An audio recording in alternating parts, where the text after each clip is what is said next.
Good morning. I'm Vince Lancy, and this is the Goldfix Market Rundown. We'll be discussing Bank of America's latest gold miners report, revealing a massive shift.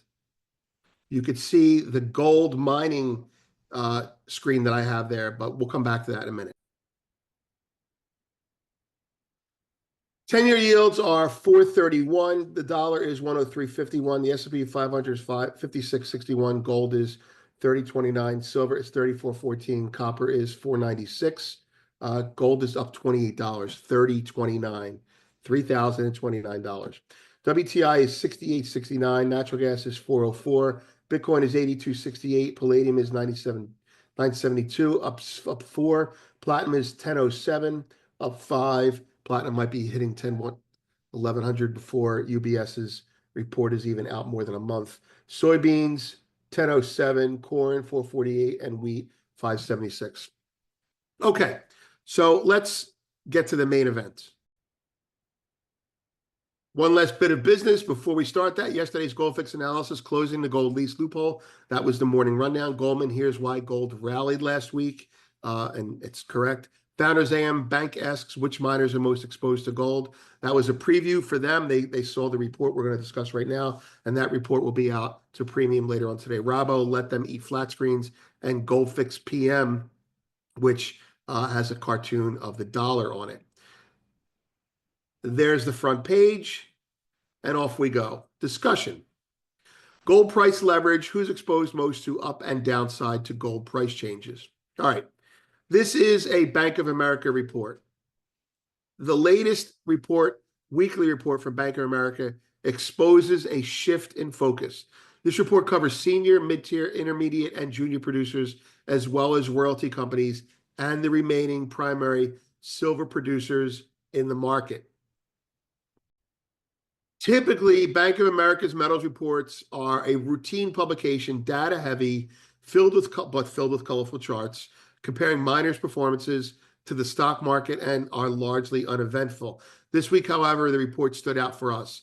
It posed a key question: which miners are most exposed to fluctuations in the gold price, both up and down? Put simply, the focus is on which mining stocks are the most and least leveraged to gold price movements. The report spends a considerable amount of time outlining the key drivers of gold before diving into multiple data tables used in valuing miners. It's worth noting that this report is almost directly a response to client demand. Given Bank of America's recent gold trading primer, which we talked about here about 3 weeks ago, from a few weeks ago, it's clear that the grassroots interest in precious metals that emerged post-COVID is now expanded into the mining sector. The shift isn't happening in a vacuum. Gold and silver prices have surged, but there's another factor at play here. The so-called darlings of the market, tech stocks, AI stocks, speculative unicorns, have lost their shine. We're including a chart illustrating the massive disparity between tech stocks and mining stocks over the past 4 years to highlight this trend. There's that chart. The top chart is the SPX versus gold, and the bottom chart is the SPX gold versus SPX versus GDX. All right, the top chart is courtesy or derived from something that Goldman Sachs had said, and the bottom chart is something that we put together because it really kind of interested us. All right, the contrast between mining and tech. Let's get into that a little bit. We're talking about the premise or the pretense or the lead into why this report is important. While technology promises future progress, these are just projections, unrealized and speculative, but they sell. Tech stocks thrive on marketing, hype, and sizzle. You see it daily in the press, right? Mining, by contrast, is an industry that delivers exactly what it promises, but that makes it boring from a marketing standpoint. The lack of a story makes it harder for Wall Street to push mining stocks onto investors. Push, promote, influence. That's why this report is significant. It follows previous Bank of America analysis by Michael Hartnett and builds on their gold primer, signaling a potential shift in investor sentiment. Michael Hartnett never talked about miners. He said, sell American tech stocks, buy overseas stocks. He said, sell stocks, buy bonds. He said, sell stocks, buy gold. He never said sell stocks naked. When you put all those things together, he should have said sell stocks and buy miners. Now, was that an error on his part? No, that's just not something that he focuses on for his clients. However, if you're buying emerging markets and you're buying gold and you're selling tech, you're buying miners. And that's what's going on. So it is unlikely that banks are, in general, are actively pushing to put miners in their clients' portfolios. Their preference, buy the dip in tech. AI is the future. Stay the course, yada, yada, yada. But clients, I think, are pushing back, saying things like, don't you remember inflation last year? Don't you remember the banking crisis in 23? Now you're telling me to buy more tech while it's tanking. Gold is at 3,000. You never told me to buy any. You can just hear that all over the street right now. I think I'll put some money into mining stocks instead, right? And so they're responding to that. These are the conversations happening behind the scenes, conversations banks hear, but you don't. During my own time as a trader, salespeople frequently called me from other desks asking, what should we do? I've seen firsthand how banks react, not because they want to, but because their clients force them to. And right now, clients are forcing them to acknowledge gold's performance. And that will manifest either in more money into ETFs and more, and or more like, and more money into mining stocks. So what's in the report itself? Bank of America's weekly metals report now includes a primer on why gold has rallied and a detailed breakdown on which stocks are most correlated with gold price. And the key takeaway is which stocks have the highest and lowest operational leverage to gold price changes. It's because their clients are saying, I want to buy gold. Some of them are saying gold's too high. I want to buy something that's like gold, that tracks gold. And they go, all right, well, let's give you the miners that track gold the best. So which banks have the highest and lowest operational correlation with gold price? We believe the report signals the beginning of a shift in bank positioning, not necessarily marketing, positioning. They're going to market them, but after they position in them, in my opinion. Clients are looking for gold exposure, but don't necessarily want to buy ETFs, right? Might be a little bit too high. They might be a little bit more price sensitive. They want something clever. They want to buy the dip in gold, and no one will buy the dip in gold, at least not at the ETF level. They will buy the dip in miners, though, because you're buying companies. So they're looking at miners now, we think. Where is the market headed? Well, we don't know, but we believe this is where the next big move happens, right? Miners have performed well recently, but have been wildly uncorrelated to gold over the last 18 months. That correlation is shifting.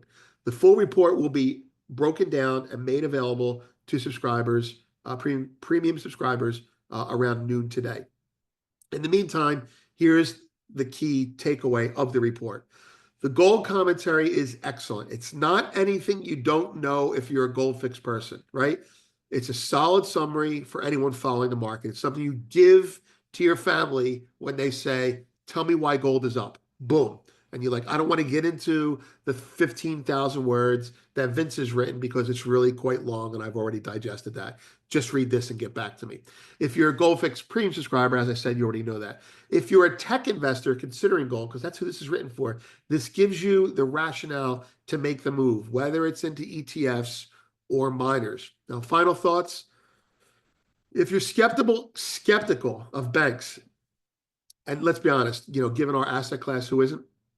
They are the influencers of a previous era. That said, they know how to respond to customer demand. And so if you think of what happened to gold and silver after COVID, they're finally responding potentially. We're at the beginning of a response to customer demand. You might see more stocks be listed. You might see recommendations come out.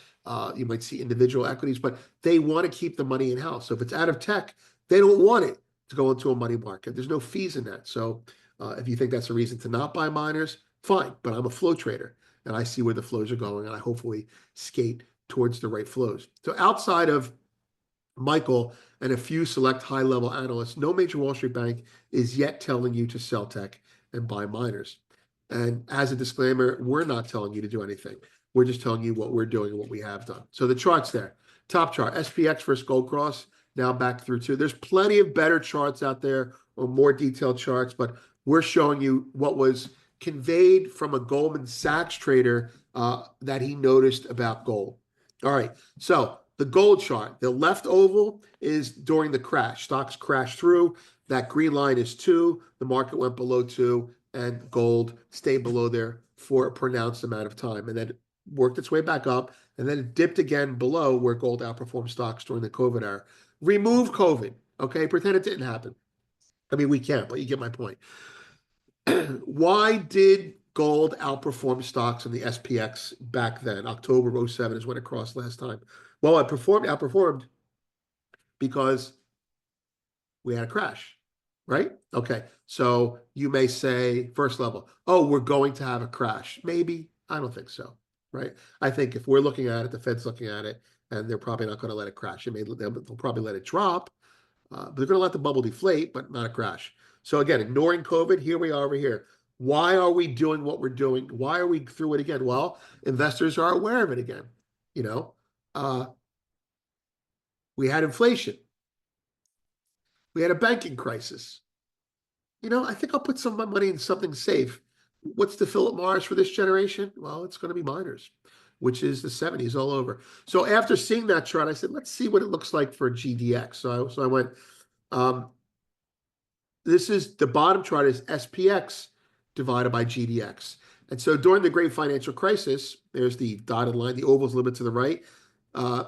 Miners peaked at this level here. I can't even see the level right there because I hit it with my own logo. But it didn't even get to that level during COVID, even though miners did better. Well, miners did better, but it was juniors doing better. Dave Kranzler reminded me of that. This time, look at the spread between the SPX and miners. So even if miners don't go anywhere, the SPX is going to go down. Now that's not comforting to you if you're long miners. I, however, am long miners and from time to time short tech. So I will play that arbitrage. Anyway, this is what we've included, right? There's the cover. There's the valuation overview. There are plenty more charts there. I'll show you what else they have. Okay, they have net asset value, reserves and resources, price to net asset value for North American gold and precious metals producers and royalty companies. Plenty of grids and charts, but it's constructive. It's not like, look, RBC had a report out last week, and it was good, great charts, but it showed me nothing but money coming out of stocks, right? So they have 2025 production guidance, 2025 cash cost guidance, 2025 all-in sustaining costs. That's an important one, right?